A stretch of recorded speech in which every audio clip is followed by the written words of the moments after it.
Meeting of the Board of Trustees is called to order at 6:03 p.m.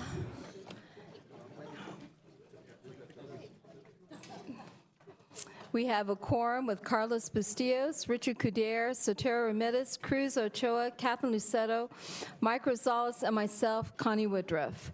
Trustee Rosales, will you please lead us in the Pledge of Allegiance and a moment of silence?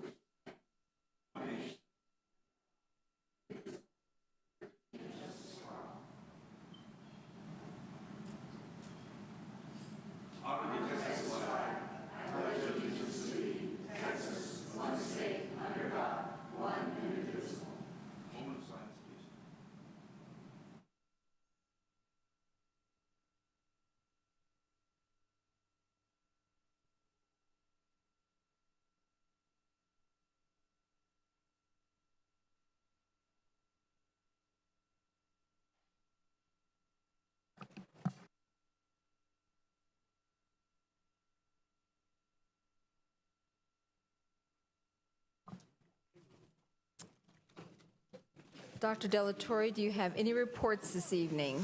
President Woodruff, members of the board, guests, we have several presentations this evening. We'll initiate those with our friends from ABM who have been working with us for about the past 2 years, specifically on replacing outdated heating, ventilation, air conditioning units throughout the district that has had a significant impact on in excess of 10,000 students. So having said that, I'll introduce Mr. Dan Dowell, and then he'll introduce his team, and they'll give us a progress report on the ABM project.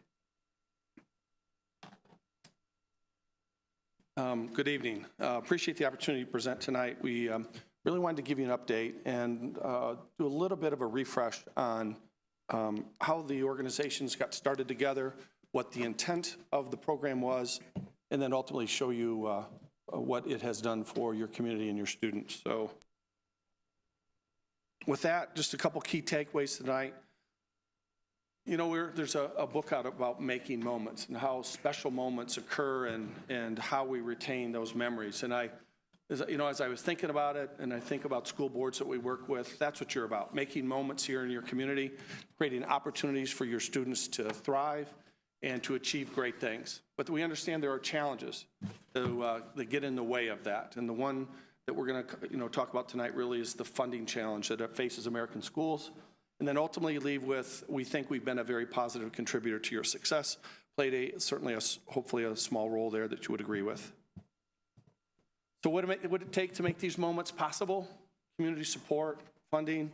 You have to have a quality learning environment, just comfortable and conducive to learning. And then it has to be measurable and sustainable. And just a little bit of a fact here on some national averages, because I think you guys, like most districts in the United States, face a little bit of this. The average school building in the United States is 42 years old. And only about 25% of new bonds as a national stat is spent on existing square footage. So there's this huge demand and deferred maintenance created as a result of not having enough money. And you guys certainly face that in some aspects in your buildings. And again, on a national average, it comes down to $11,000 per student in deferred maintenance. That's just if you're as good as your peer district. So there's actually, by national standards, about $550 billion worth of deferred maintenance in the United States schools. So it's pretty tough. But you guys were able to prevail. I think some of the challenges out there is when you look at education facilities in the United States, they have to make a decision. Where do I put my precious capital dollars and resources? Do I put it in education, or do I put it in facilities and operation that support education? And I think if you guys, if you have the opportunity, there's a study here from California that Christian found, and he'll share a little bit about some of the stats that how it doesn't necessarily equate that if I'm spending money in my facilities, it's taking money from my educational environment. Because really, investing in facilities is an investment in education, and I think this one study of many shows that, and I know you had some stats. Yeah, certainly. So a couple of things. First thing is what we found is in environments and conditions for students that have been upgraded and brought up to spec, so a higher standard of comfort, we found a 5 to 17% increase in test scores. In addition to that, lighting that mimics natural lighting outside, natural daylight, which is what our lighting project did, directly correlates to a 20% increase in test scores in mathematics and 26% increase in reading and reading comprehension. Thank you, Chris. Yeah.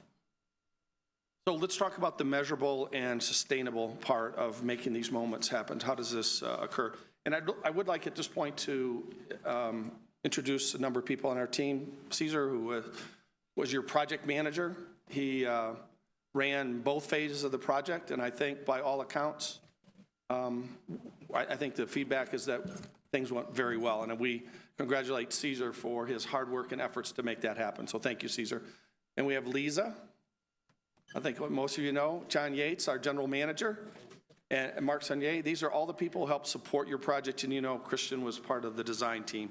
So the first phase was the lighting project, about $12 million in upgrades in the classroom. It impacted all the students in the existing schools, so we think that's a pretty interesting opportunity when a board gets to impact all students in a very positive way. About $1.1 million in annual savings was installed on budget and came in under the scheduled time. And I know Christian has some stats on what was included in that scope. So we addressed just over 75,000 fixtures across the district and changed out and upgraded over 200,000 lamps. In addition to that, we also addressed over 500 exterior fixtures during that time as well. Yeah, so the LED lights tend to last 10 years. So you have very long life bulbs in there, and these savings should be sustained for a prolonged period of time. The other great project we did, which I think turned out really well also, which Caesar led, was the HVAC upgrades that we did, about $7.8 million in improvements. That installed 400 pieces of replaced 400 pieces of HVAC equipment. And again, if you look at the stats on the learning environment and bringing increased comfort into the classroom, I think this was a pretty positive event for you guys. 10,000 students affected from this replacement, and just a significant, again, increase in classroom comfort. It was stalled on budget, and Caesar actually brought that project in 6 weeks early. So I think that project turned out extremely well also for you guys. So the key takeaways, we know what these, Lisa, if you could, I know Lisa has a presentation for the board. We've helped participate in some challenges and helping you design strategies to overcome them, and ABM, hopefully you feel, has been a positive contributor to your success. And Lisa has something to give the board. Board President, Superintendent, Board of Trustees. Wow, this is the first time I get to say that to you all. Pretty awesome. I've been working with ABM now 19 months. And one of the things when I first started working for ABM was getting to do my research about the El Paso area, the Ysleta area. And quickly we found out that there was an HVAC shortage of technicians. And so talking to ABM and talking with the administration, I am so proud to announce, because this is brand new. I just got this information on Friday, and I really want to thank Ms. Leeper, Mr. Barsuto. We got the HVAC program approved, which means now we're going to have 25 students, which is the first cohort of students that will be going through Western Tech. We have partnered up with Western Tech, and we'll be interning and we'll be mentoring them. And these will be your first kids that will graduate with a certification in HVAC and their high school diploma. So again, this board, this administration is all about innovation, and that's where this comes in. I would add to that, we hire thousands of technicians across the country to do HVAC work, and there is probably a negative employment rate right now for them, meaning there are more jobs out there that we need those individuals to fill, and there are not technicians out there available to us. So I applaud you for that. I think you're finding a very meaningful way to provide gainful employment for those students. So, again, ABM applauds innovation, and so we like to present to the Ysleta Board and the administration, the Honor Board, in appreciation for your commitment to improving the learning environment through innovative strategies. ABM would love to present this to you all today, September the 10th, 2018. So, Ms. Connie, do you want to come get this?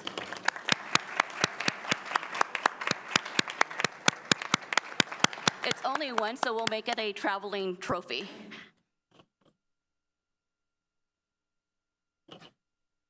Dr. De La Torre. You didn't ask me. Sorry. Sorry.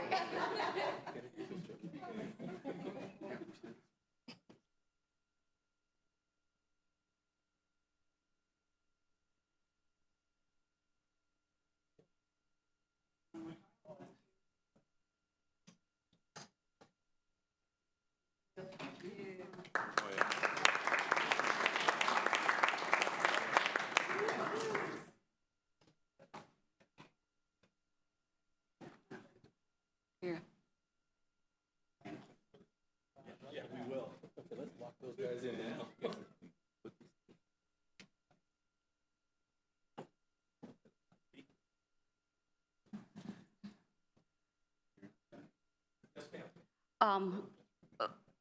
Does the board have any questions regarding? Sorry, should have done that, my bad. Regarding our, phase 2 and looking at the future? Will you just briefly remind the board those schools that were part of that ladder project that you just discussed that HVAC, affected Christian? over 10,000 students? Test your memory, these are, you would know. No judging me. Caesar?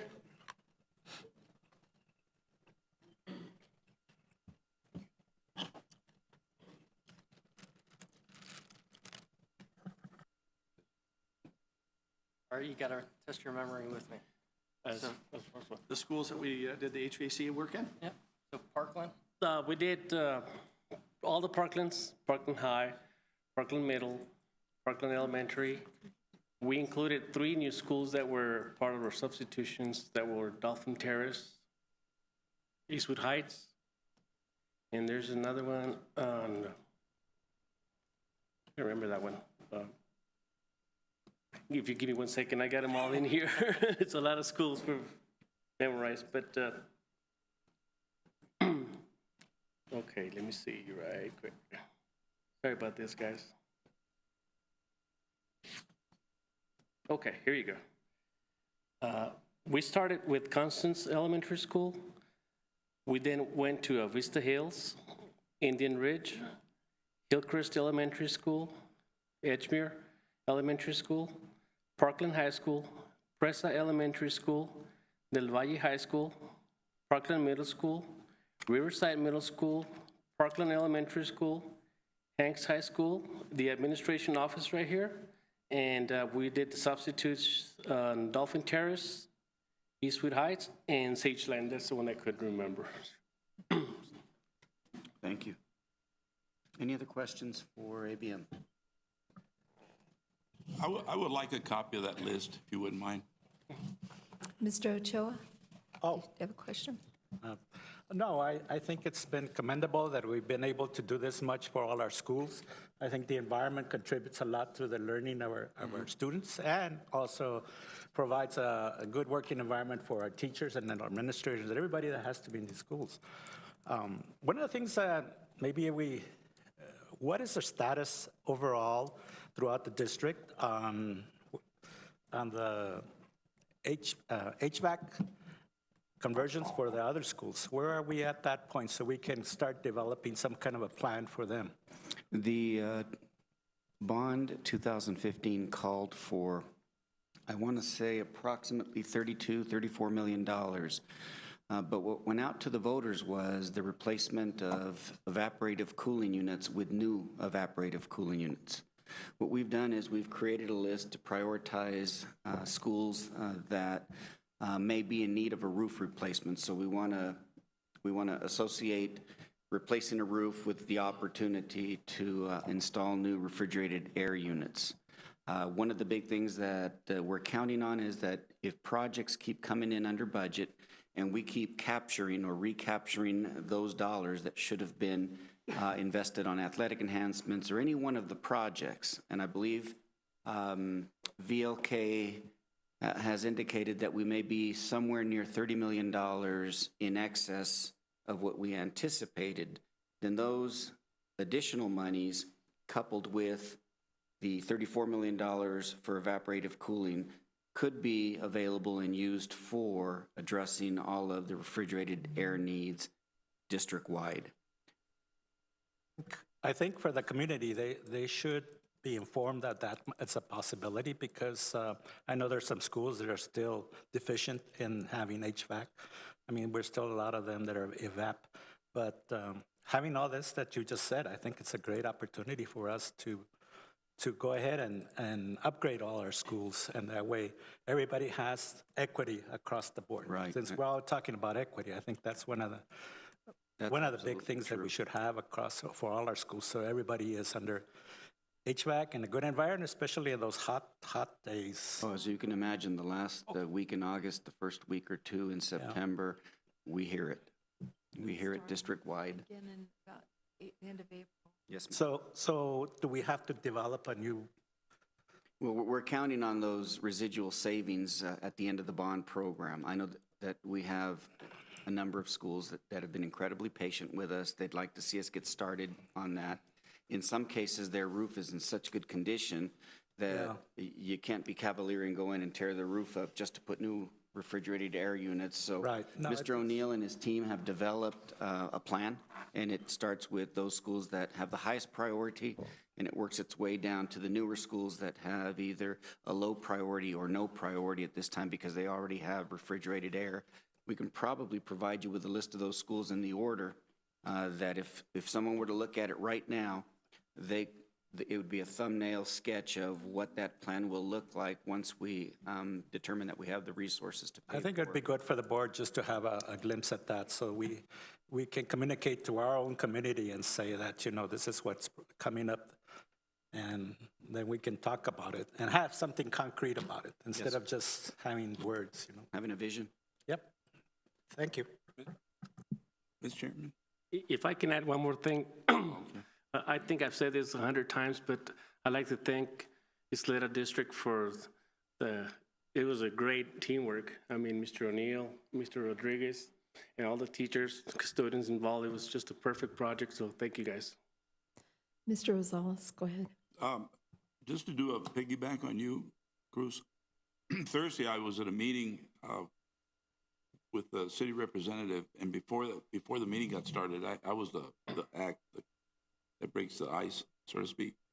And this particular participant apparently has ties to a school south of the freeway. And when I started giving all the positive things that we're doing, the first thing she addressed was the fact that her daughter works at a school, and when they turned on the air conditioners, the rust came out, and she got sick, and the children got sick, And so I said, I will call you back, and this morning I called her back. And of course, she was not there. But I would prefer having a plan, but because of the limitations on dollars, I would rather explain that we have a plan that we're addressing, because if for whatever reason we don't touch that school, it's the same old. They do it north of the freeway, but they don't do it south of the freeway. And so I've asked for a list of all the enhancements so that when I get to talk to her, I will make these points to her, which I did, but we need to get more specific. But I just hate for this board to get themselves in a pickle, say we're going to do this, and then we run out of money.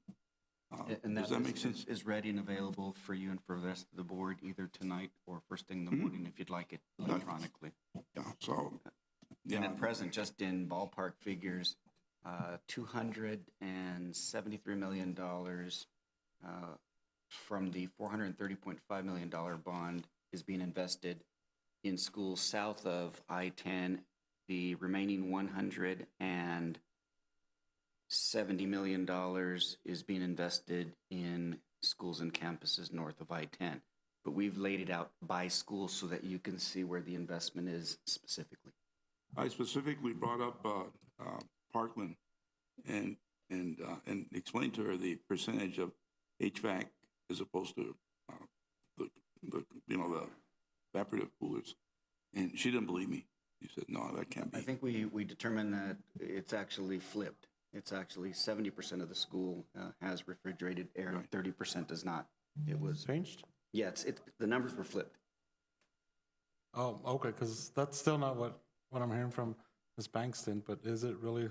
That's what we've determined working with ABM. Okay. We'll provide that information Yeah. as well. The other question I was actually going to ask, is our future plan or vision still to replace evaporative with evaporative as long as there's not a need for new roofing? Are we getting away from that? Because I just don't see the point of continuing to put in evaporative, just because it doesn't need a new roof. And that's sort of been our take on it. We don't want to be cavalier or disrespectful to the voters who voted to replace evaporative cooling with evaporative cooling.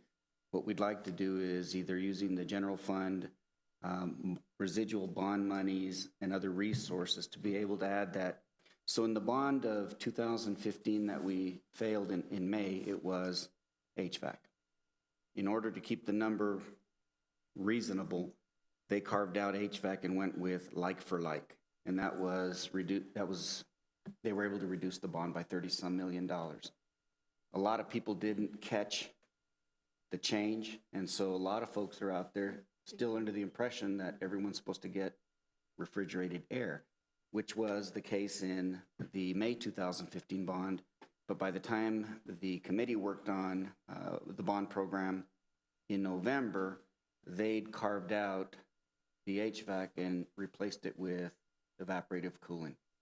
We're trying to make sure that the contractors and the general contractors, subcontractors in the district are coming in under budget so that we can capture some of that additional revenue, set it aside, do everything that we promised our public and our constituents, our taxpayers, that we would do as part of this bond, and then be able to announce that we've got an additional $20 million, whatever that sum turns out to be, that we'd like to bring to the board and recommend that we start taking on all of these evaporative cooling to HVAC projects rather than concede and settle for new evaporative cooling that is just slightly more effective and efficient than old evaporative cooling, which we're already doing.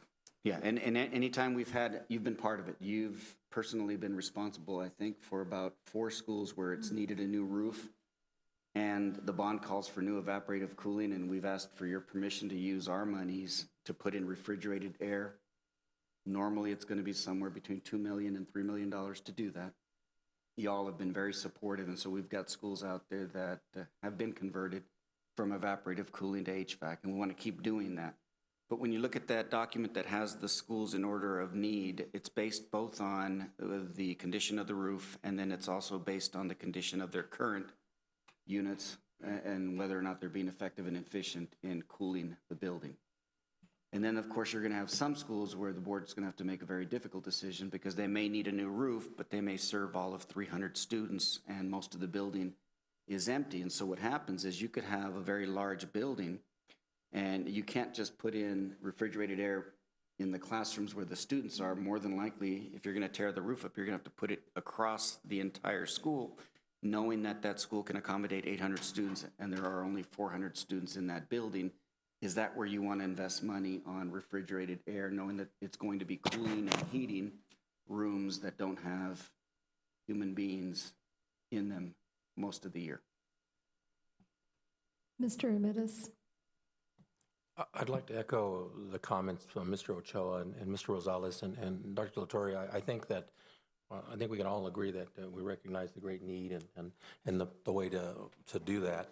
I will tell you, this year, more than any other year, This being my fourth year as a trustee, I've received more phone calls this year than I ever have, and not just from elementaries, but from middle schools as well.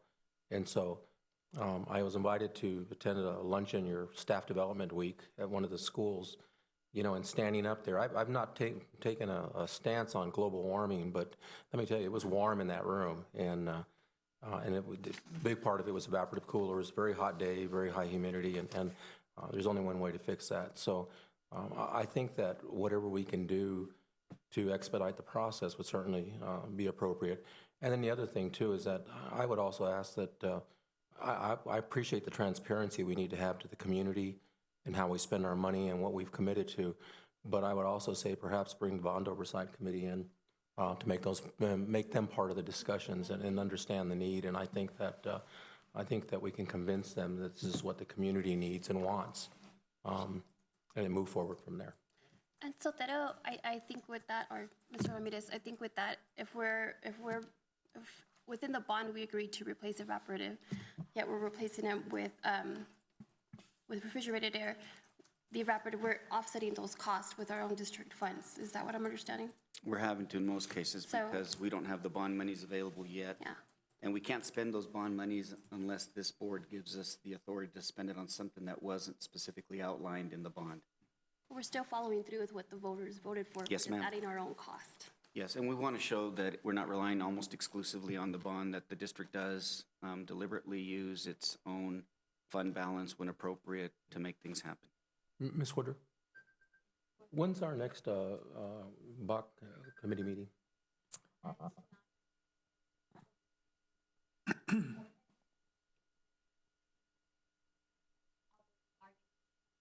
I'm sorry, Abigail, you need to turn the microphone on. I'm sorry.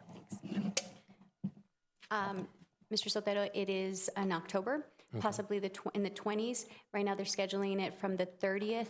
Then there's some conflicts for some of those members, so we're rescheduling it for like the 24th, I believe. As soon as I have that date, I'll make sure that I update everyone else. But in the meantime, that's definitely a good agenda item for them to discuss during that meeting. Okay. I know we're not supposed to make decisions and stuff, but I think No. it's certainly one that they can certainly consider. Absolutely. Thank you, sir. Any more comments or questions? Thank you very much. Thank you, guys.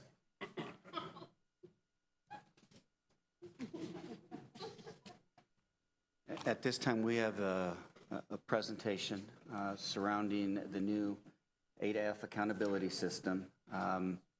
Recently, all school districts across the state of Texas received a grade, a rating, and not all school districts, in fact, most school districts and superintendents boards are not delighted with the new ADAF accountability system. What we'd like to do is just review how that B rating, where a B-rated school was calculated, and identify some areas and share a plan we have for increasing that rating next year from a B to an A. At this time, Ms. Terry, the floor is yours. Mr. Hernandez. Thank you. I wanted to say we are very happy to be back to present on our new accountability system. This presentation will be shorter than the last time we met. Dr. Medin has put together a small presentation to highlight the different performance levels of the different domains in the accountability system. So without further ado, I would like to present Dr. Medin. Thank you very much, and good evening, and thank you for your time. What I would like to do right now is we would like to give you a little bit of an overview of what our district looks like this year from TEA's perspective. And so the first thing that we'd like to just show you is how differences have been growing between the largest 3 school districts in our region. You will see there, for example, that our district has the lowest percentage of African American and Hispanic students when compared to the other 3 districts.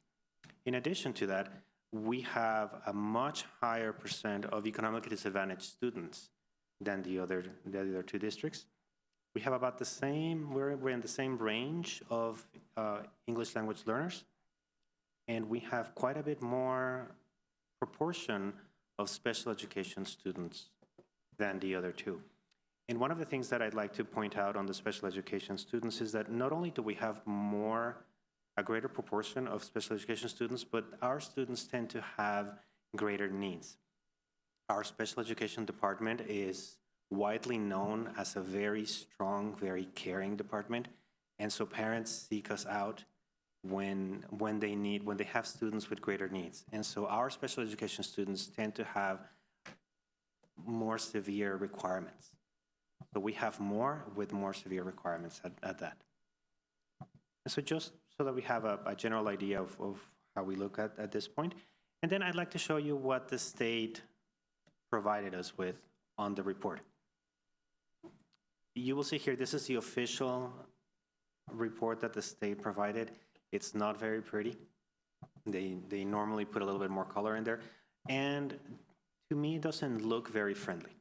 If you notice, there's quite a bit of numbers in different places. It doesn't have a lot of highlights, but what I like to do is I like to highlight one through one, the 3 domains that we had talked about before. Now you can see that our overall score for the district was an 84. That's a nice solid B, which means this district is above average from the state. The state always said that an average district should be a C.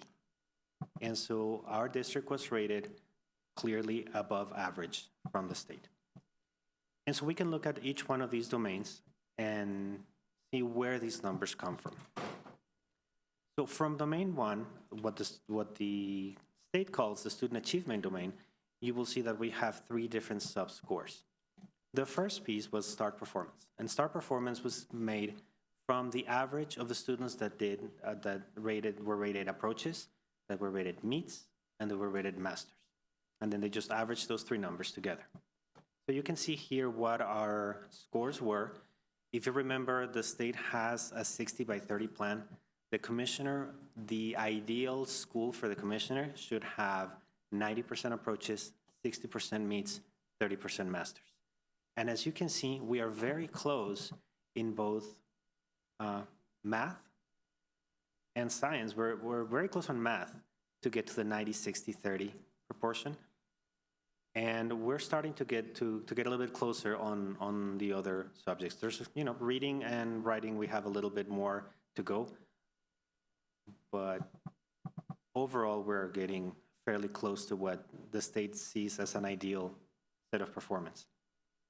Our score overall was 51, which meant that as on the targets that you can see here on the right hand of the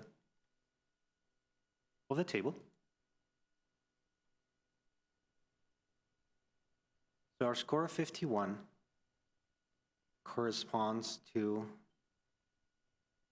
a score of a low B for the STAR performance. Remember that each one of these sections has a separate target, and so different scores are going to have different meanings based on what the expectations from the state are for that particular number. On the college career military readiness portion of this domain, we have an overall score of 47%.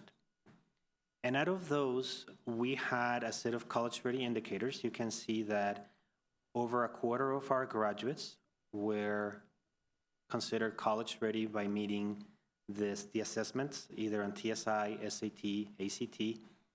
We had almost 1 in 5 students with dual credit courses, either 3 hours in reading and math or 9 hours in any other courses. We also had 3% of our students with an associate's degree right out of high school. On the career-ready indicators, we can see that about 2% of our students had industry certifications. And about 1% of our students said they were planning on enrolling in the armed forces. And so we have a 47% overall score, which puts us on the C because the targets for B on this particular portion of the domain were higher than the one previous, from the start. And so the state is asking more from us on this particular portion of the domain. Now, as a point of clarification, we're talking about the class of 2017. And in 2017, we were unaware of how they were going to generate this score. So since that time, Robert, working with his team, have put together a plan to significantly increase those percentages that you see on the right-hand side.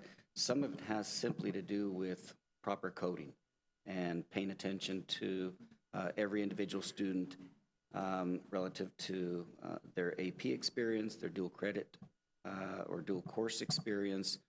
I don't know whether we'll discuss it tonight, but in the very near future, we'd like to share the plan with the board that will significantly increase that number in the lower right-hand corner and that CCMR score. Now, here's the problem. It won't affect the class of 2018 either. So we've almost got to wait. Anything we do today won't have an impact on the class until it's the class of 2019. And so even next year, while we believe that performance will improve, the most significant increase or spike will occur for the class of 2019. Is that accurate? Good evening. So yes, Dr. Otto, that's correct. Now, there are a few items that we can address now for the class of 2018. Matter of fact, I started the visits today, and that is the U.S. Armed Forces, the U.S. Armed Forces indicator, ensuring that we make sure that we code every child properly. So that number will definitely increase already for the class of 2018. The other one is the CTE as well. We went through and ensured that we were coding every child that earned the CT certification. Now, what you need to understand is the A through F indicator for CTE are only a set of specific certifications. That doesn't mean that other children have earned other certifications, but those are the ones that the state is recognizing, which are typically the ones that we find over at our career center over at Riverside. So those are things that we're doing this instant to ensure that the class of 2018 has the maximum amount of points there. And also the last one is the graduate with completed IEPs. If you notice, 0 will report it. So that number should look very different this year for our class of 2018. And although those we can affect now, before the PM submission, and we're taking care of those as we speak. I have a question. Go ahead, Mr. Ochoa. I'm just interested, those target dates on CCMR, are they across the state or they're based on demographics you just showed us at the beginning? The targets are across the state. They are independent of the demographics. So a district like Plano and our district will be measured with the same ruler on this particular indicator. Okay, well, that seems a little bit, what's the word for it? Designed. Poorly designed. And as you mentioned, when you look at the demographics, what's happening in El Paso with the 3 large districts is that as more and more residential development happens to the east of us in the Socorro Independent School District, they are less and less like us. But in our community, people will compare us to them. When I was there, they were at 80% socioeconomically disadvantaged. As of today, they've dropped to 60 to 71%. So they're headed toward what someone might refer to as a more favorable demographic. And we keep heading down toward what people would say is a more challenging demographic because we don't benefit from any new residential development.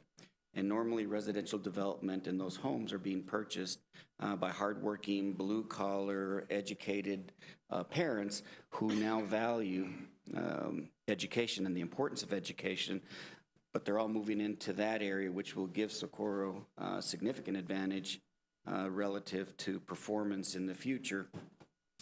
El Paso and Ysleta, in a couple categories, seem to still be similar, particularly in EL population, but they're also, with their residential development headed west, are seeing an improved, or what you might call a less challenged demographic here over time. And before you know it, we'll likely be compared to Clint ISD, to some regard. Canutillo's probably still in our demographic, but things are changing in El Paso, and it's all being driven by economic development.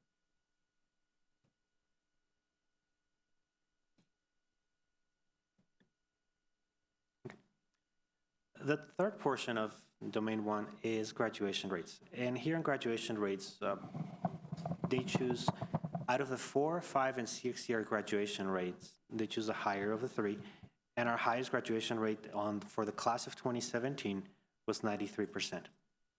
And the targets for graduation rate here, they put us at a 75. But if you notice the targets, they are very high. A low A requires 96% graduation rate, and a 95 requires a 98% graduation rate. And those kinds of numbers are very, very difficult to reach. In fact, an increase of 0.2% in graduation is considered a great stride. And so something like having to go all the way to 95 to 96% graduation is really, that's where the state really wasn't playing very fair with most of the districts in Texas. But overall then, the student achievement domain, we had a 78, which is C, which means that on average we performed as well as other districts across the state.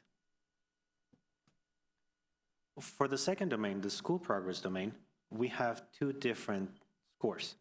We had an 86 on that score, which means we performed better than the average district on the state. And the first piece of it has to do with academic growth. Now, if you remember, academic growth has to do with whether students are improving or they are maintaining they are keeping up with the increased rigor of the curriculum, or they are going up on their performance from year to year in reading and math. And so for that, we had a score of 71, which means that 2/3 of students really had positive growth on both reading and math. And so they either kept up with the increased rigor of the curriculum, or they improved their performance from one year to the next. One of the things here that I think is important to remember that we missed are all those students in reading that were testing in Spanish the previous year and then tested in English this year. None of those students were counted by the state this time around. And we've already started conversations to make sure that doesn't happen again. Those students should be able to be included because they deserve to be counted. And the teachers that are making these changes for them to be able to test in English should also get credit for what they're doing.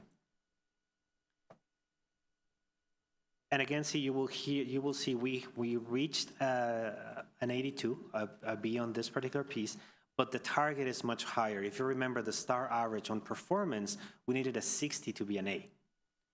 On growth, we need a 70 to get a B. And so the targets here are much higher. The state is asking much more growth than they are asking for performance. The other piece of domain 2, the relative performance, takes into account the star performance that we saw on domain 1 and averages with the CCMR rate. And then it compares this score to districts that have about the same % of economically disadvantaged students as we do. And on that particular score, we scored an 86, which got us very close to an A. That means that when compared to other districts with the same demographics, we are much better than average. We're getting very close to being an A. For domain 3, closing the gaps, this one we have a set of indicators. Remember, this one has 14 different student groups in 4 separate indicators, and we have to see how many of those groups meet their particular target and all of that. And what we found was that 80% of our student groups, when we were looking at academic achievement, which is meets grade level in reading and math, 80% of the student groups met their target. Graduation, it uses the 4-year federal graduation rate, which does not exclude students that we are required to keep in high school because of federal law.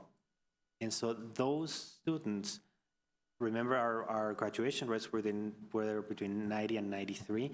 Those kinds of exclusion brought down our federal graduation rate to around 89, 88 point something, 89 point something, but that was just enough below the target that we didn't meet any of the student groups' targets.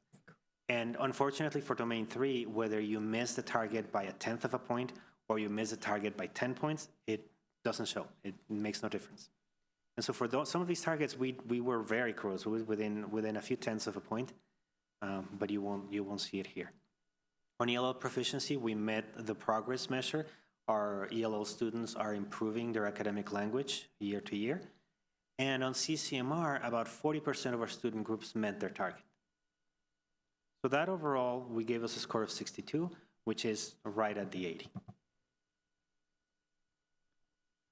When it comes to distinction designations, the district is eligible for only one distinction designation, the post-secondary readiness. And the way that this distinction designation is given is not specifically by scores, but it counts how many of our campuses are at the top of their groups. And so for that, you will see that out of our elementary schools, 21 out of 36 were at the top of their own comparison group on means grade level in all subjects, 22 out of 36 on means grade level in reading and math. You will see also that middle schools, more than half of them were at the top of their comparison groups. And 7 out of 8 high schools were at the top of their groups on the means grade level in all subjects. And so we have quite a few campuses that are outperforming the campuses that look closest to them demographically. And we received then 50% of the indicators. That means that out of all possible indicators from all the schools, half of our schools were at the top tier, and we needed 55%. So we're getting closer and closer to receiving this distinction designation.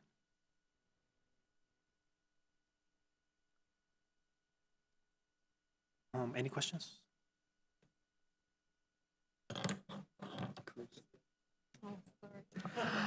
Go ahead, Mr. Ochoa. No, I think it's all very informative, and it gives me a headache, but I just want to know, having read all this and we know what's expected of us, I know that all these domains and all these parameters, what are we doing as a school district to address that we have students that are successful based on what's been handed down from TEA? We have a plan to address some of these domains, or I know we're doing well in some domains, and other domains, maybe we need to look at that and see if it's worth what it's worth it. It's a very good point. And then one thing is, sharing our achievements. And we're relatively proud of the way we've performed, given that it's the first year and it's the first time that the new accountability system has been in place and that principals and teachers have been exposed to it.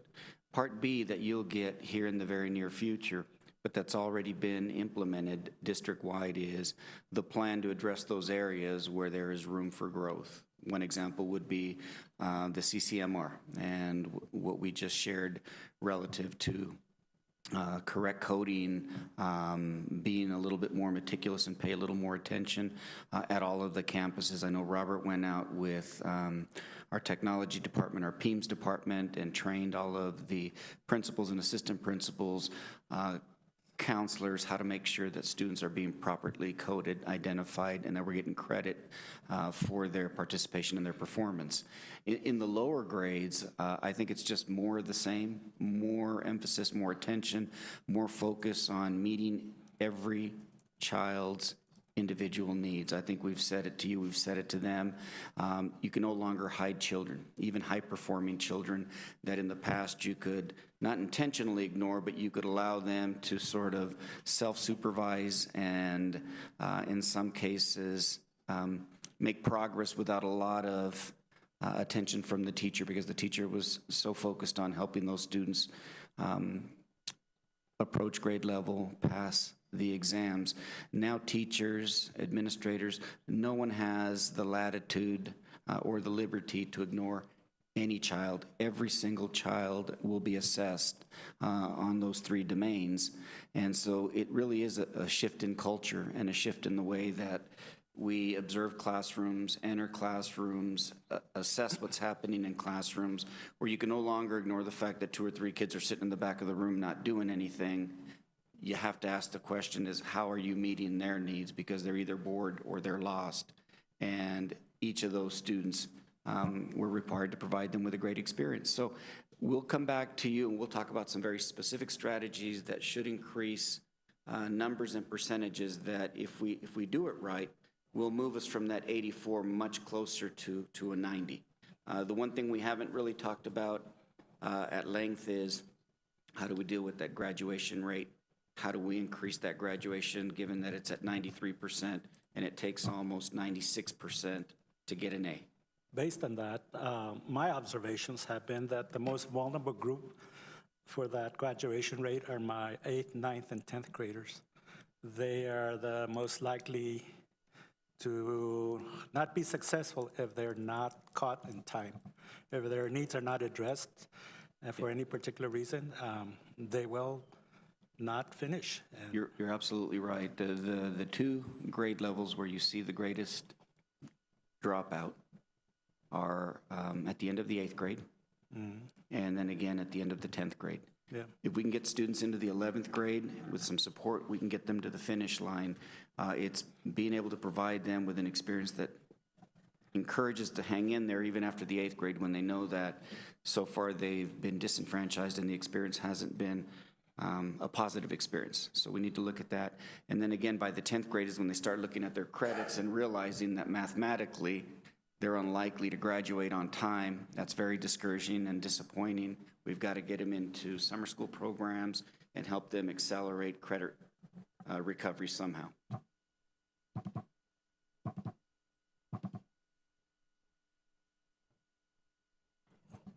Dr. Medellin, can you go back to your first slide, please?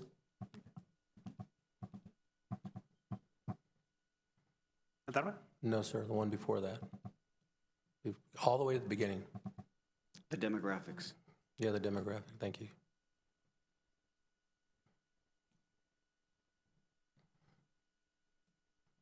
I want to make a comment about this, and I know I'm preaching to the choir, but I want to make a comment because I think it's important.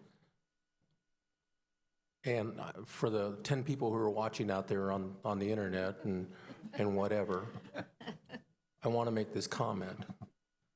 First off, this, ladies and gentlemen, is public education. This is what we're about. Our doors are open to every child and every family that walks through those doors. We not only know our students' names, we know our students' stories, and we know how to make them successful when given the opportunity. We do not cherry pick our students. We accept every child that comes through our doors. They don't have to be the right choice for us. We're the only choice. Public ed is the only choice, and Ysleta Independent School District is the only choice for children and families because we know how to do our jobs. We know how to do this right. When I say we as a district. We have a board that is accountable to this community, and just as importantly, not more importantly, just as importantly, we are accountable to each other. We drive each other to do the right thing. We have a superintendent that drives his cabinet to do the right thing because it's the right thing to do. We drive him, he drives us. We are all looking in the same direction, and we know how to do this. We have incredible teachers and administrators out there who do their job day after day, and we invest in them. We have highly qualified teachers, highly qualified administrators doing their job, not somebody feeling their way through the dark. We know how to do this. Those numbers, specifically the special ed, that's an average. One of our middle schools has got 16% special ed this year. 16%. I went and visited that school. You know what? They weren't there going, oh my God, what am I going to do with this? They were, we've got a lot of kids. We're going to work harder, and we're going to make this happen. There was not a moment of despair. There was not a moment of what are we going to do? There was just, we're going to make this happen. This is the type of people that we have working in our schools, and they deserve our respect. So I would just like to point out, we've got a lot of challenges. The state has not made it fair to us. TEA certainly hasn't made it fair. But my comment to TEA and my comment to everybody else out there, the naysayers, bring it on. YISD is going to get the job done because we believe in our mission, and our mission is to our students. Thank you.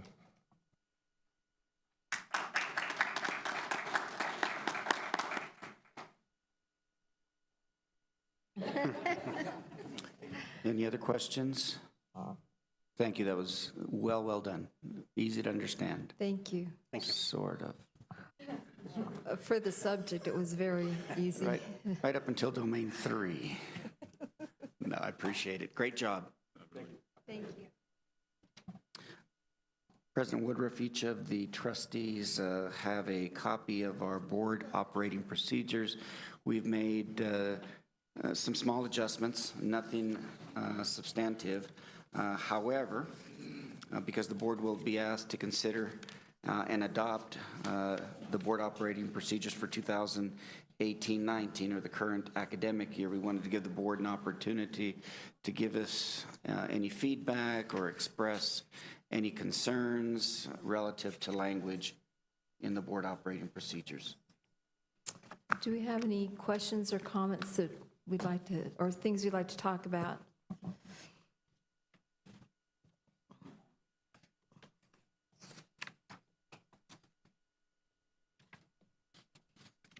Well, Go ahead. let me start it off, Mr. Ochoa. as always. I'd like to go to page 16.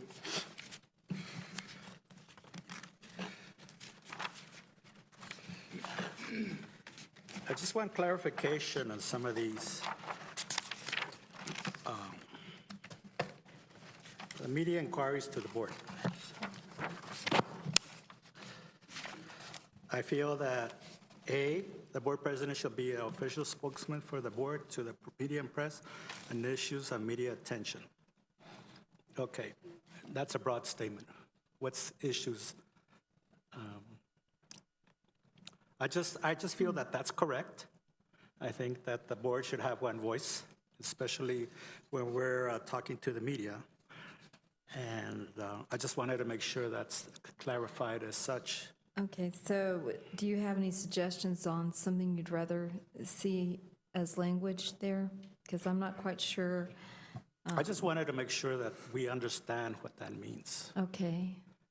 That, Well, the way that I understand it is basically pretty much anything that would come up through the media would be an issue that the board president would be responsible for being the official spokesperson. because I've been approached by the media, and Yes. I defer Yes. to you, because sir. I say that you're the official spokesman for the board, that I don't have the authority to make say that the board's this or the board's that. Right. I can talk about a position on an issue. Right, But other than absolutely. that, but not on a position of the board, what the board might think or might do. Right, and if you notice, even the board president, when they are going to be speaking, or that person is going to be speaking on an issue, they aren't going to make the kind of statements that are going to be like, the board says blah. Right. You know, and it's going to be more stating board operating procedures or policies or things like that that are already approved, not something that they would say, well, what do you think about such and such, and you're basically going off on an opinion, because that's not what the board has decided to do. Right. So basically what we're talking about here is that the board president would just be allowed to give information that is already in policy, already in board operating procedures, already out there. Well, being you on the board, I just wanted to get clarification on that. And that's my opinion. Well, that That's the way I sounds like what I understand was it. thinking, but is there And, anybody else that has a different opinion on that? He just wants to know what How we what address, it means by media press on issues and the meaning of issues in that case. You know, my observation of this, and I will tell you, Cruz, I went back and forth on this when we looked at it. It's really easy. All of us get calls and asked to comment on things, but lots of times we don't have the whole story. And so, especially for myself, I'm always very hesitant.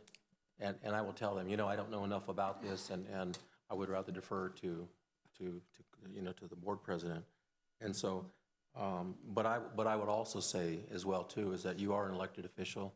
I believe it's your right to speak, and I think it's also your responsibility that if you feel like something's wrong, oh, no, definitely. that you stand up and get heard. You know, and if the board is unhappy with it, they can talk about it, you know, in the appropriate venue. Well, and if you look, that's what letter B means, basically. Yeah. That's what letter B means. When a board member is speaking to the media, then they speak from their own opinion. On his or her position on an issue. Right. Yeah, I And understand so that part is, I believe, is the same thing that everybody he's to saying. be on the same page with this. I think it's very important so we don't have any missteps in the future or whatever. I mean, I'm the last one that wants to get everybody else, you know, in an issue that we shouldn't even have gone there. But I just want to make sure that was what this meant. And do you think we've answered your question? Pardon? Do you feel like we've answered your question now? Yes, no. Okay. Also, I'm still on this page, on response to signed letters of complaint. I think this one has just been most recently as the YISD board encourages input, but a signed letter will be forwarded to the superintendent with a copy sent to all boards. I'm just saying, what about, is it in here? An on-site letter or something that comes Right. anonymous? How do we deal with that? Basically, on those, you know, those, and to me, that's the thing about when people send us letters that are unsigned, who are you going to respond to? Who are you going to be able to give an answer to? Right. And that's why basically on those kinds of things, we pretty much just have to read it, put it away, maybe remember whatever's been said in case it comes up some way or another, but Okay. as far as because an action is, there's really, what action can you really take? You don't really have anybody that you can answer to. Yeah, I just want to make sure that we don't get involved in all these unsigned Right. or anonymous letters that, especially when, I mean, they're raising some kind of an issue, but a lot of times I don't even understand what the issue is. Like you say, I don't have all the information. And then they sign it anonymously. It's like, you know, that doesn't Well, and then a new thing start is, off right for me. a new thing's come up that, I forwarded that to you. Yeah, apps and programs that allow people to submit correspondence, email messages anonymously that can't be tracked back to the them. source. And But- I think a rule of thumb is you make a distinction between someone alleging that money's been misappropriated, things like that that are district business versus personal attacks on an individual, a group of individuals, or in some cases, trustees, and expecting to get some kind of a reaction. And in those cases, it's important that the public understand that it's hard to be responsive, as Connie said, to someone who's unidentified and who doesn't provide any contact information and who can theoretically gossip, speculate, create a narrative, a fairy tale that sounds interesting and exciting and dramatic, and expect a governing body to somehow react to that. I think, TLT, as Dr. La Torre, as a board, all complaints are important, and we have a history of taking them extremely serious. And so if if someone has a concern that really, really is affecting their position, their child's school, their performance, whatever it is, whatever the issue might be, if it's that much of a concern, then it's important to be able to put your name behind it so Right, that we can right. address it appropriately. Right, and Without doing that, we unfortunately, we cannot do it. I believe that actually we're all very good. When somebody sends us something that's signed, it gets to where it needs to go, and somebody reaches out to these people. If it's not the trustee, a lot of times it's the trustee. And so that's exactly my point. So I think we should just lay that out there, that Right. we encourage people to bring forth any complaints that they might have, and so that we can actually address them appropriately to make sure that they are putting a name to it. And 18, I think, the fact that whether it's signed or unsigned, the board has been great about making the superintendent aware of the complaint. If it includes anything that can be harmful or dangerous to a student, faculty, and staff, Absolutely. whether it's signed or not, Right. we will mobilize and go out and investigate. Absolutely. When it falls sort of outside our world of work, that's when I think someone needs to really adhere to our board policies regarding parent-student complaints, and then the other board policy, I think, is exclusive to employees. And those two policies are available, and they're very specific relative to how they're to be filled out. And then in those circumstances, we must be responsive. And so, And we want to be Yes. responsive. That's very important to know Right. also. We, as a board, we want to be responsive, but in order for us to be able to do that work, they need to follow the process. Right. I agree with that. agreed. Do you think that the language is complete enough on this for that purpose, or do you want to add something to that?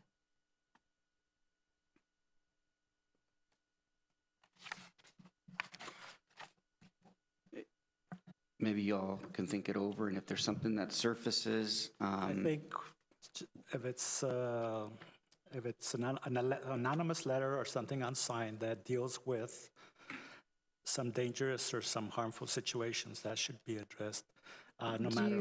Do you want that added into the wording of Yeah, I this? think we should make an exception for that.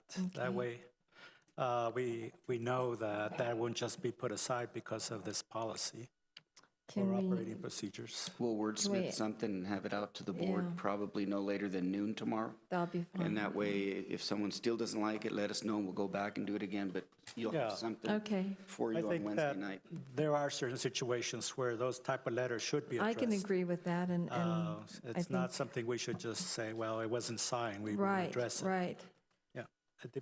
I think that's a good It idea. all deals with a subject matter that's, Right. And then I would remind the board that our public also has the option, when it has to do with how we operate as an organization, to rely on the hotline that Ms. Chi gets, and that she's compelled to investigate when it sure. deals with some of the things that we're talking about. And they can also use the public comment time. Absolutely. Step forward. True. Okay, we'll take care of that. One more item. Go ahead. No, we're fine. Well, I mean, you make me read these things, I'm going to. Yes, I'm I gonna, got it. I'm gonna do It's my our job on fault. this. All right, again, for clarification, on page 6, item number 4 in the top, time limits and discussions. What does this all mean? Okay, I can talk to you about that one. All right. What has happened and what has, because in the past, we had some discussions that would go on and on and on and on, and there was not going to be an end to it. And so because of that, we had to put time limits on those things. We even had a timer set up where each person had 3 minutes to speak. When that was up, then they couldn't speak again until everybody had had a chance, then they could go for a second round. And then after the second round, then the board had to vote whether we would go for a third round because of the dynamic of the board. Right. Okay. Because we haven't had those issues, we haven't had to put any of that into place. And it's still in our, although to me, I think it's much more vague than it was. At one time, the actual amount of time was listed on how much was allowed, how much talking was Right, going to be right. allowed. As you can see here, that it doesn't really, no, it does say 3 minutes. It does say 3 minutes. Yeah, I was looking for But it in a number, but we haven't actually even had to put the timer up on the screen for this board. So just put a 3 in front of the 3, a number 3. Like a written out 3? Well, the 3 is written out. I just want the number on there. Number 3 in parentheses? Okay. Yes. I just wanted to understand that because Yeah. like you say, we haven't And then, experienced of that. course, when it talks about no yielding of time, in other words, if I didn't speak, I can say, well, I didn't speak, so I'm going to give my time to Right. Ms. So-and-so over right. there. And so that's what that meant. I And it was just to try and keep our meetings flowing. instead of so much, Right. Well, turmoil. So much discussion that's not leading to any ends. Exactly. Right. So that's what that means. Right. Oh, okay. I just wanted clarification Okay. on that. When I saw it, since we haven't encountered that, I just wanted. We haven't had, even though I believe some of our discussions have gone a little bit longer than the 3 minutes, it's still flowing, and it's not like we come to an impasse where you've got 2 or 3 trustees that are at odds with each other, and it's just a back and forth argument type thing. That's the reason we haven't had to. Well, I think do all it. our discussions have been very constructive and Right, very. right. They all Right. go. I think, honestly, though, it's not a bad thing to keep in the board operating procedures because depending on the makeup of the board, then at least it's in there Right. to try and help if that situation were to arise. I'm going to remember that.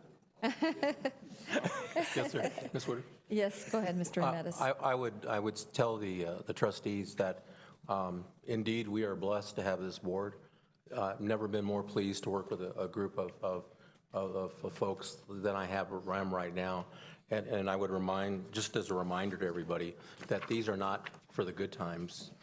These are for Right. when we're struggling to find our way and Right. there's challenges. And so, yeah, you're right. We don't need a clock right now, I think, because we work on first on respect and then on mission and those sort of things. And so I just wanted to make that comment. So. Yeah. Okay, appreciate it. Mr. Chairman, this Yeah, go ahead, also Mr. falls in line Gonzalez. with preparation. Right. Publicly, there's sometimes, I guess, people, through the course of time, this district was not known for cohesiveness and respectfulness.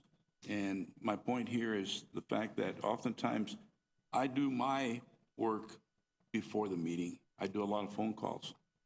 And so consequently, my questions, as a rule, are answered before I get here. And because I happen to have a little bit more time, you guys, some of you are a little bit more restrictive, but to me, it's something that preparation for a board is very important. And some of us have the luxury to have that time, and some of us don't. And I say this publicly because when a board should do its work, whether you're here to do work, you're not here to be grandstanding. And if you do your work preliminarily, yes, you might have questions and what have you, and that's fine. That's part of the process. But I feel that since this board has come on board, it's been a real pleasure understanding that you guys, and I myself included, do our homework before we get here. And the public may see it differently, but that's the way the reality of it is. This is why we've been able to accomplish so much collectively. And he's right. The point is that we don't have people coming to board meetings now unprepared and just or prepared enough just to throw questions out there to try and make people stumble and try and get reactions from it. So that's another good reason. What Yeah. he's saying is, and we're doing our job when we do that. So. For me, Mondays are my workshop. You call it a workshop, I make it a workshop. Right. And I think that's when we have to bring out, well, some of my Right. questions and let the public know what the board's thinking, Right. what our goals are. I mean, like you say, Wednesday is a little different, but today is the nuts and bolts of our meetings. And I also think that that's what we in the beginning of, when we first started working together, we decided that, as a board, we decided that this was the night that we would really do like we're doing now. And thus, those seating arrangement, I mean, everything is supposed to be working towards that kind of a feeling where that, yes, questions can be asked, people can talk. We're not going to be sitting there with a stopwatch going, okay, that was 3 minutes, your time is up, et cetera, et cetera. So, no, I agree. I think that that's exactly what this meeting is for. I appreciate that this board is working, and it's a working board, not just sitting here and just, for the sake of it. Right. But on that note, I'll quit. Oh, no, you're good. You're good. No more questions then? Anybody else have something they would like to address with the board operating procedures? No. 3 minutes.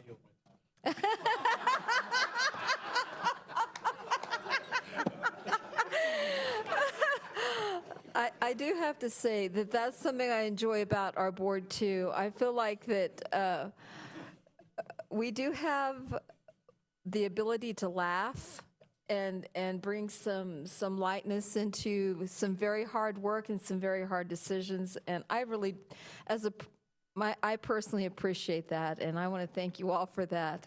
Thank you, Mr. Kudir. All right. Do we need a health break before we hit the next one? Yes. Well, okay, so we'll go ahead and have a 10-minute health break, and we will be back at 7:30. No, that's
They're ignoring me.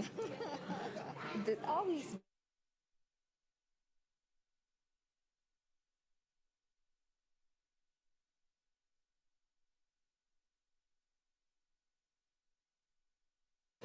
I'm going to call us back in session at 7:36.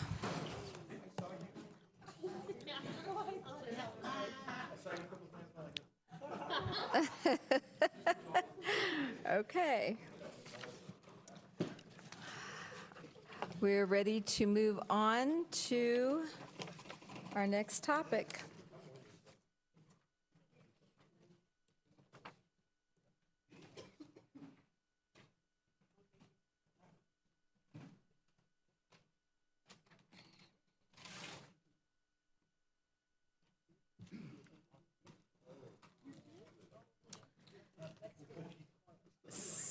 So our next topic is to review and discuss the internal audit evaluation instrument. And two different instruments were sent out to you to look over and to think about. The thing we have to keep in our mind as we go into this part of our meeting is that we need to decide on this. Yeah, we need to decide, because it would be very unfair of us to wait too long into the year and then go, oh yeah, by the way, internal auditor, we've changed your evaluation tool. So we really need to get this decided so that Ms. Champagne knows which direction she's going to need to go.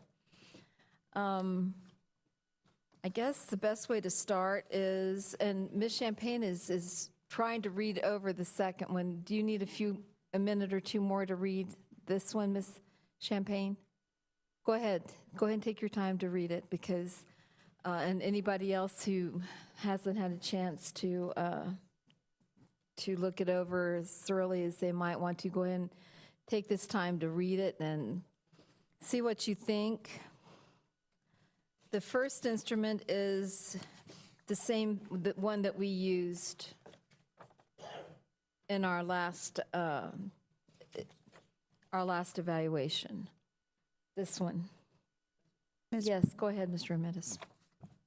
I think part of the issue is that when we had looked at the document that we've used in the past, I think there was a concern expressed by the trustees at that time that it did not meet the needs.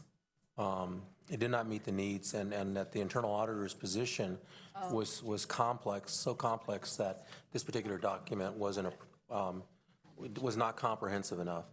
And so I think that this other document, while I very much like it, and you know, I'm very much into, if we can make it longer, let's make it longer here, okay? But I would just say that it's a lot more work, a lot more work. But, and I think that's something the board needs to consider.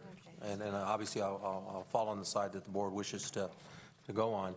But I would also like to hear from Ms. Champagne and see how she feels about it. And I apologize that you haven't had a chance to spend more time looking at it. Before we go on, I'm going to go ahead and make an explanation on this evaluation. This is the same as we had before, except that we added we just had meets or doesn't meet, and now it has the three different columns: exceeds, meets, and falls below. So it has three different areas, and that's the main change in that one. This one is actually prepared by Human Resources, and it follows the one that is used with other personnel. Higher, what level would you call them? I'm sorry, Bobby, thank you. No, that's okay. It's based on the job description. Each administrator in the district's evaluation is based on the format of their job description, and that's just reflective of that. And that's what this one is? Yes, ma'am. Okay. Either one, I don't mind. I think what is most important is how you all feel comfortable, which instrument to use to, because you have to be comfortable to evaluate me. And I think either one, I'm okay with that. I just went through the one with the HR by job description. I think más o menos both covers. It's both about the same. Okay. I think it's fine. Do you have something to say, Mr. Ochoa? I like the one prepared, this was summative evaluation form, because it gives us more leeway on the assessment. It gives us, instead of just 3, it gives us more of a, and gives us more of an opportunity to explain. It's kind of like the teachers, give us some more areas to explain what exceeds expectations, meets expectations, and what clearly defines those for us as the board. The only one that I have a problem with is the performance criteria on page 2, and that's item number 1, where it says maintains a positive and effective relationship with supervisors, peers, and colleagues. I think that's, as a board, I think that's very subjective, and that we can't really have any data on that except, Except for her, the survey that she sends out. Yeah, but even that wouldn't be very subjective because, it's very subjective, I'm sorry. Yeah. So that wouldn't, for me, would be something that I would scratch out from that. I like the other ones, I read through the other ones, and they all seem to have some performance data that could support all these performance criteria. Okay. That was the only one that I felt uneasy because it was a little subjective. Does anybody else have a comment? I guess I understand Cruz's or Mr. Ochoa's comments on that, but I do believe we have to have something in there relating to school and community relations, because since she has to work so often with schools and different departments, her relationship that she builds within that group has to be reflected in her job duties, because it's part of her job duties. And so, while I agree completely that it's difficult to judge and it is subjective, to me, I feel like we have to have something that relates to that we can evaluate on, even if it's maybe not on a Likert scale, but maybe just in comments or something like that, or something. Some way, somehow we have to. Ms. Austin, did you want to say something? Yes, on the current evaluation criteria, on number 13. Number 13 does have a fairly similar statement about working effectively with other employees. I think the important part is perhaps to say that the internal auditor works effectively with the board. That might be what you would want to do, since the internal auditor works directly with the board. That statement 12, I'd rather accept that one. So if we were to change that statement, 12 for school and community relations, would that be acceptable to the board? Change 12 from this one? It's Number 12. It's 12. Because Susan said 13, so I wasn't sure. So Did it's she 12? say 13? I thought 12? Oh, okay. 12, change it with number 1 of this one. Does the board feel comfortable with that? Well, let me just. Go ahead, Mr. Now, when Champagne goes out to the schools and what have you, it's on. When Champagne goes out to the schools, the relationship that is attempted to be maintained is with the supervisors, et cetera, and I view it from this standpoint. We have Champagne that has been doing this job for a long time, and so when I look at things like this, I look into the future. What happens the day she retires and we have someone else? And I feel that the positive, where a person that walks not only into a school but addresses the board should come in and maintain a very positive, effective relationship. And I understand sometimes when you're on the field, that may change because everybody takes auditors differently. And some people never want to see you, and other people, they embrace you because you tell me what I'm doing right, and you also are going to tell me what I'm doing wrong. But that's my perspective. I don't think that we ought to just limit ourselves to only the board. Because, Well, this, am I wrong? if I we. may be reading this wrong. No, well, if we go ahead and change 12 for 1, it's just basically the wording. And it's still With other talking employees? about other employees. And to include the board. Do you want, is there a question on any of this, including the board? Is the supervisors, I think this one means Number you guys, right? 16. The supervisors means you all. You are my supervisors. Yeah. But if you put it in number 12, work effectively with other employees, demonstrating behavior that is professional, ethical, and responsible, that is talking about. Just employees. Yeah. Yeah.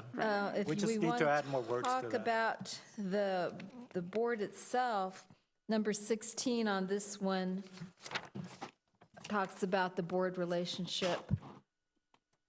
Performed other duties as assigned and approved by the Board of Trustees. So does that need to be added into this one, or does this one have that? I don't know, have we ever assigned her any other duties We as a board? actually we have. Okay, so we Way should back- include it then. Way back in the day, she ended up being assigned, that was before you were doing the SPAPA. The board assigned that task to you. When I first started the board, I remember that happening. Yeah, I think that project was because we solicited Yeah, out, but we didn't get vendors, so. yeah. I And so, volunteer. but that was an assigned, it was something that was assigned to her on top of whatever was going on at that point. And I guess that's probably why that wording is in there. Do we have that in this one? It's not in there. No, it's not. I didn't think it was either. Excuse me, Go ahead, Ms. Austin.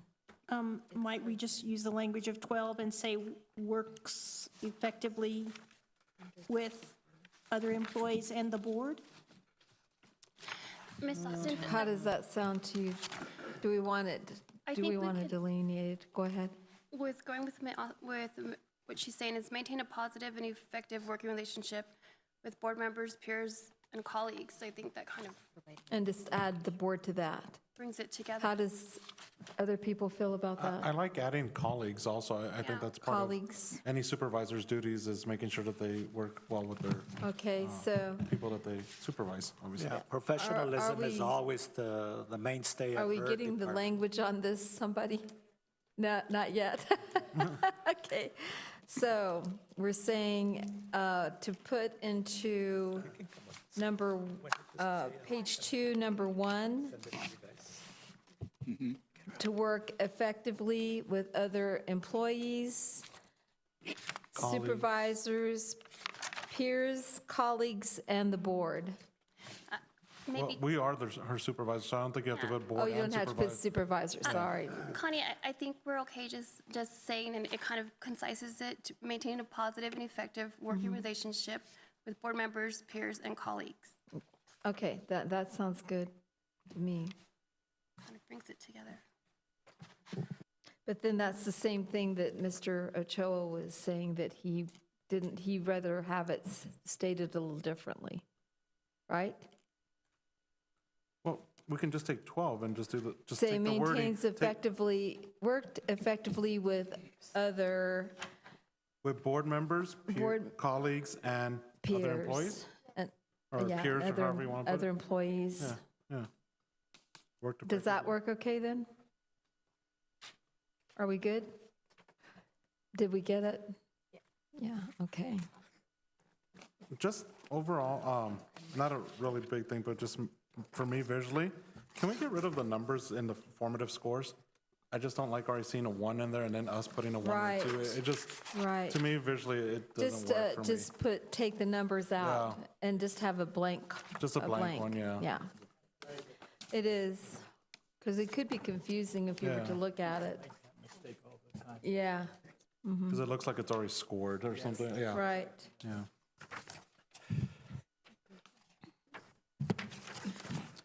Anything else?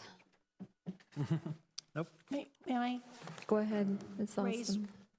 one other thing? In the CFC local policy regarding evaluation of internal auditor, and this was some language that was changed the last time you all changed this in a substantive way.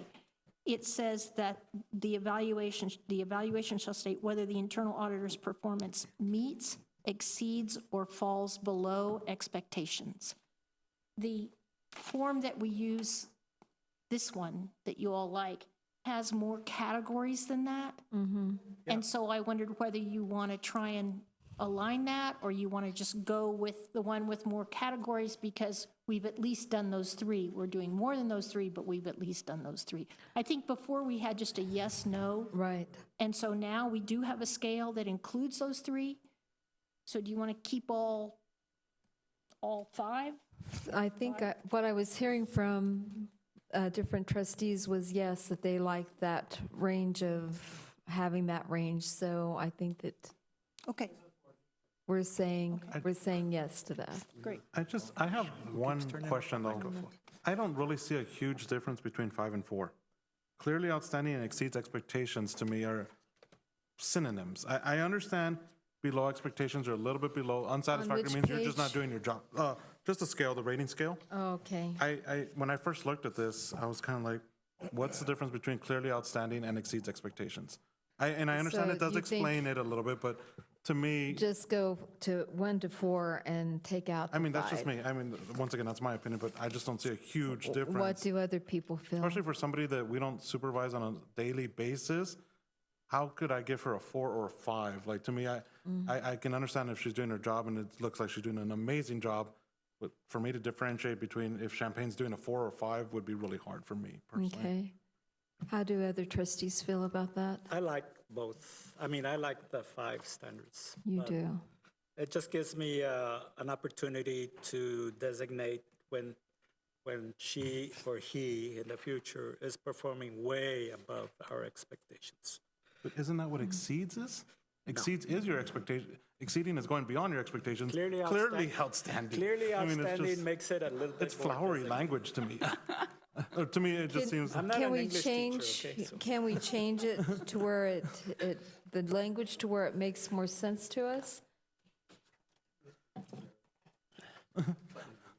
The most outstanding. I mean, that's just to me when I read that, I was like, Okay. Well, we that's have the only thing outstanding that's the only problem that I students, we saw have with it is that it's. outstanding- I could understand if you see them on a daily basis, but this is not somebody that we see every single day, and so that's why I was just kind of like, I would have a hard time differentiating between she exceeds my expectations and she's clearly outstanding. Then just clearly give her clearly But clearly- outstanding. Even on a foggy day, clearly outstanding. Okay.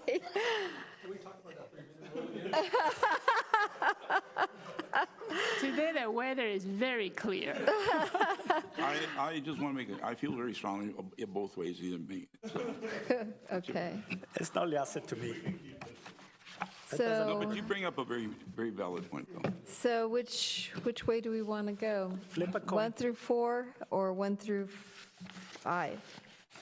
Well, somebody else say something. Let's just take a quick, can we vote? No. No, we can't do that, right? Never mind. and that, we Okay. can't do that at Sorry, all. never mind.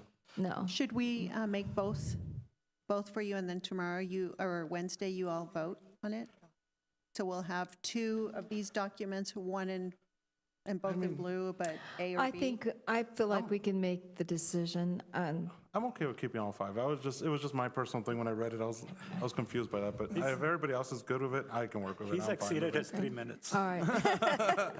So, okay, so we'll go with 1 through 5, and then I've had the question of whether we need to change our policy concerning this because of the going from the 3, the meets, exceeds, what you were telling us before, Ms. Austin, about, do we need to change any wording in that because we've changed I don't to think this? so. I think as long as it's a scale that's relative to expectations, you've done what Okay. you need to do according to the policy. Okay, all right.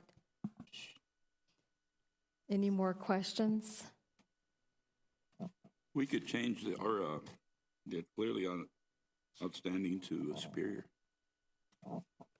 Mr. Rosales, we just moved on. We didn't vote. Opening up old wounds. To see if you guys were awake.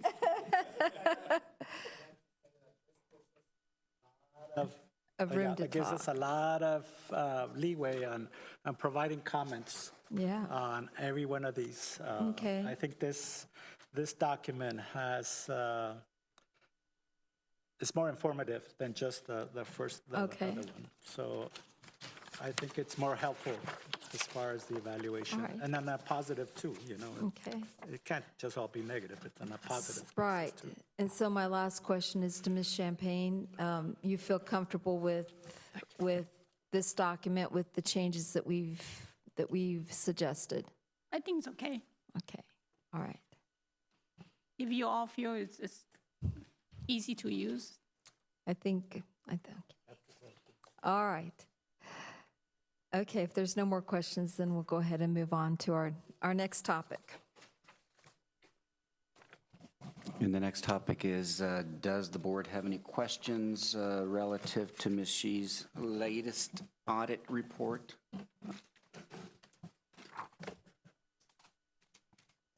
Go ahead, Mr. Ochoa. I like the reports. I just made a suggestion, and I talked to her about it, that all these acronyms and all these, I would like for her to add a page at the back where it clearly defines what all these acronyms are. That so that way, is a very good idea, especially if and when the board changes and you aren't familiar with these, it would be very helpful. well, I'm still not It's- very familiar with them, but Yeah, well, I think Yeah. you're right, but, and probably not at the back, but maybe in the front. I Okay. mean, that's up. I think I would like those acronyms in the front. okay. I mean, not on the front page, but, you know, somewhere in the front before we get into the meat of the, Right, so that you can look and see yeah, I can what's look and right coming. away, oh, this is what it means, or that's, Right, that's all. Other than that, that's my only comment on that. okay. Okay, what I'll do Does is that sound acceptable to you, Ms. Champagne? Can you provide us with that? Sure. What I'll do is in the front of the audit report, I will give you one sheet of all the acronyms we use for that audit report. Good idea. I think that would avoid confusing because sometimes different report has different acronyms. True, yeah. Like when we do one department, the other department might not use the same. So I would have one sheet for each report on top that all the abbreviation used for that report. Yeah, it would help me read it a lot easier and understand all those items in the columns. Right. I think if I have one per package, it might be confusing. Yeah. And also, I asked her to put a legend for all these colors, Oh, yeah, that might help too. a legend, so I can be reminded of what all these colors mean. Right. So that's just That's a good idea too. Okay. I'll do that for each report, the abbreviation and the legend. Okay. We'll try, and if All right. it's not clear, then Well, then we can talk make about it changes to again, right? All right, I believe that's all the questions. Thank you, Ms. Champagne. Okay, thank you. And then the last item to discuss, what we heard from some of you at the retreat this past summer is that you may want additional opportunities to have open conversations about different topics or interests throughout the district on a quarterly basis.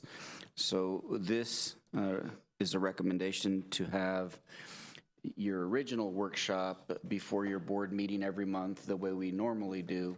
But on those months outlined, October, January, March, and May, there would be a second and additional workshop either the third week of the month or the last week of the month that would allow the board to submit items or interests that they'd like to maybe discuss during that month with one another or with staff.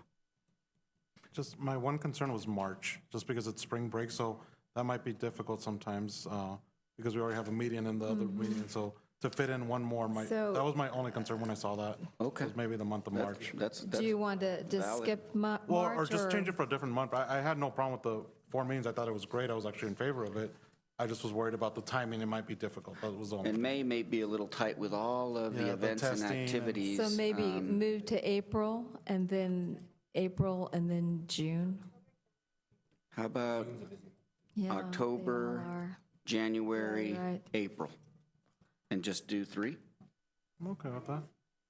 Yeah, it's okay. That's fine If we with me. feel we need more, we can always Okay. change it next year, but that's, So try let's that do then. sort of a trimester. yeah. Okay. Okay. October, January, and then rather than March and May, we'll, April, right there.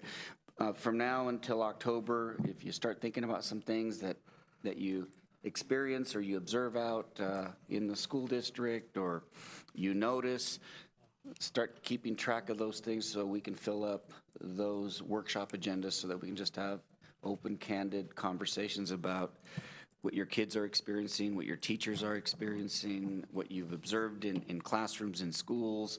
Well, nothing really is off limits, except personnel matters. Right. Mr. Ramirez? I'd like to ask the trustees and Dr. Latore that we start with literacy and literacy initiatives in the district and the progress we're making on those across the board, and tie that into our scores right now. I'd like to talk about that first, or somewhere at the top of the list, and then at some point, let's talk about SPED as well, too, as a whole. Okay. And then anything else that comes to your brain, go ahead and submit topics, and we can work out the logistics. Submit them to who? To the superintendent. Okay. And then we'll let him go through them and figure out how we can allot our time. Monica, right now, is the October workshop and board meeting the 8th and the 10th? No, sir, it's the following week. The 15th and the 17th? Okay. I'm just starting to think ahead to see when. Is there a day that is better than other days typically in your week? The one for me that I need to stay away from is Tuesday. Okay.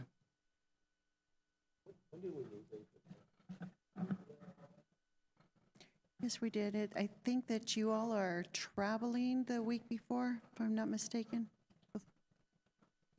You're at Tasby at the end of September. It may be because, and maybe one of the trustees, we're presenting at La Ala some of those district presentations on the 11th and 12th, but we have to fly out on the 10th to present those 2 days. That's probably what it is right there. So the board will indulge us with that, then we'll come back maybe October 29th, Monday, October 29th, and have a workshop. That sounds. Let me check and see who's good. playing Monday Night Football first. That is very important. Some options? Okay, we'll do some options beginning Monday, the 22nd, all the way to the end of the month. And Sounds then good. we'll poll the board and select an October quarterly, or I don't know how you say the try.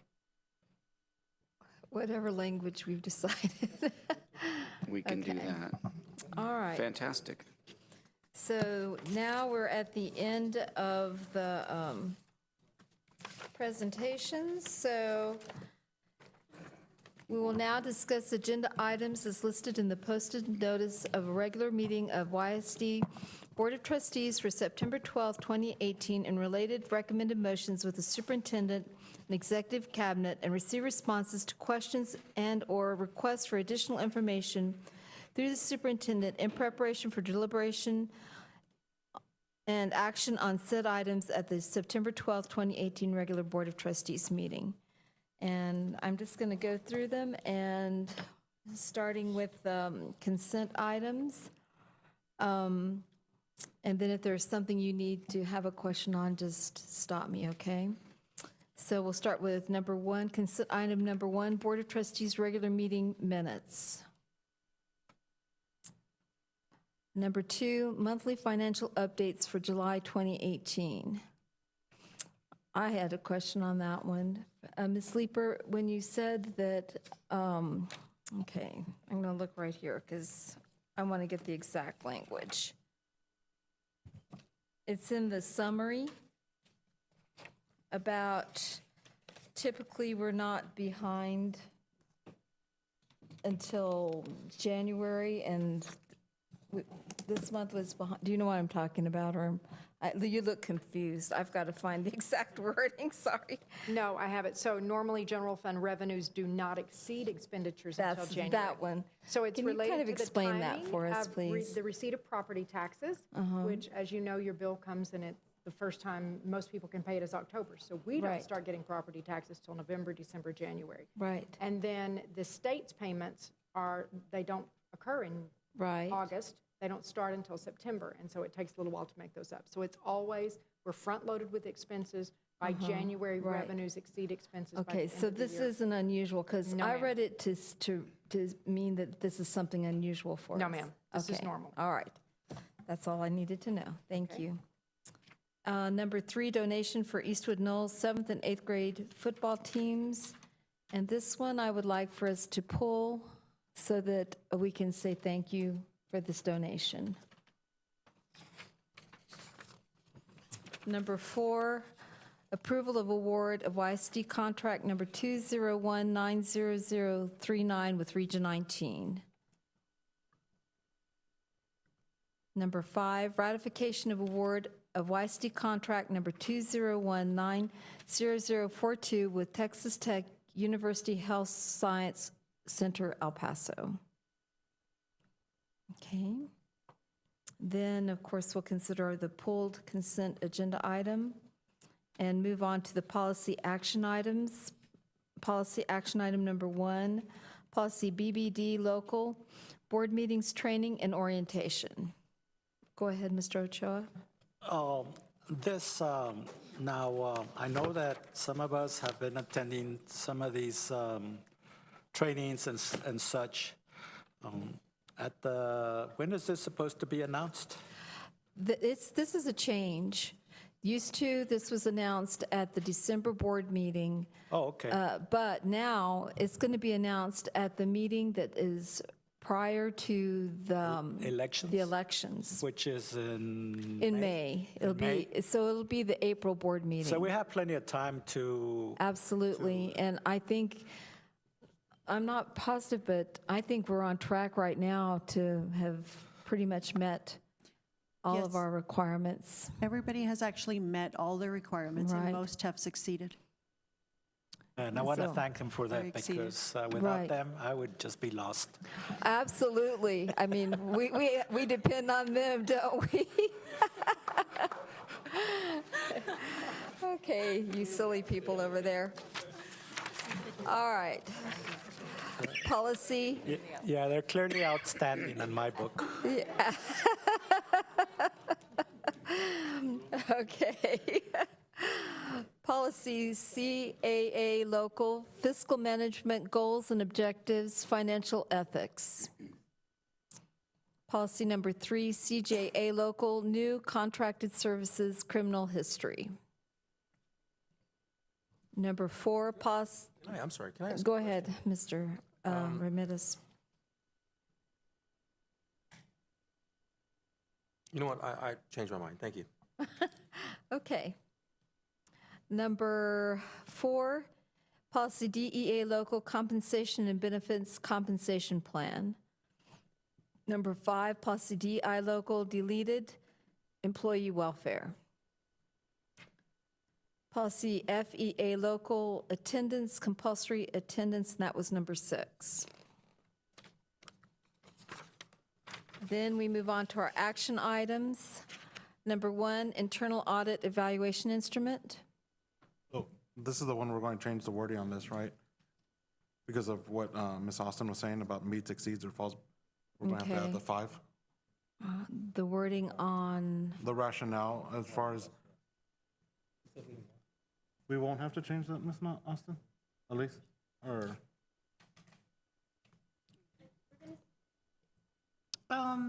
well, yeah, but the I'm- instrument we selected is.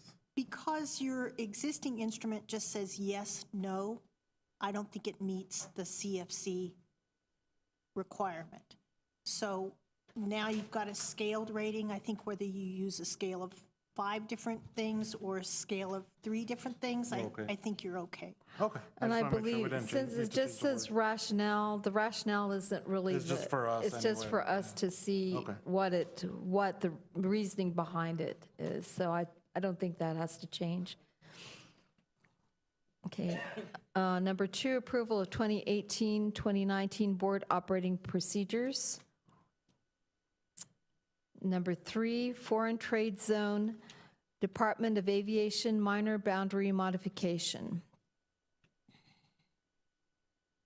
Number 4, approval of award YISD cooperative requisition number 4768 for purchase of audiovisual equipment. Okay. Number 5, approval of award of phase number 4A solicitation bond 22 RFQ Bel Air High School Gymnasium addition and renovations. Number 6, approval of award of YISD contract number 201-80242 with El Paso County Community College District. And that is it. Ms. Woodruff, Yes, can I just make a comment? go ahead. Last week, or actually 10 days ago, one of our teachers passed away at Ysleta High School. And the school did an excellent job. Our leader, Ms. Rendon, did an excellent job. But I'd like to say thank you to the district, Robert Musuto and Bobby Harris, and there's probably other people. But most of the subs that came to allow Mr. Kane's colleagues to attend came from this office. And they volunteered and went over there and took care of kids so that his colleagues could attend the mass and the burial. So I just want to say thank you very much on behalf of our learning community, because it meant an awful lot to an awful lot of people. Thank you. Do we have a motion to adjourn?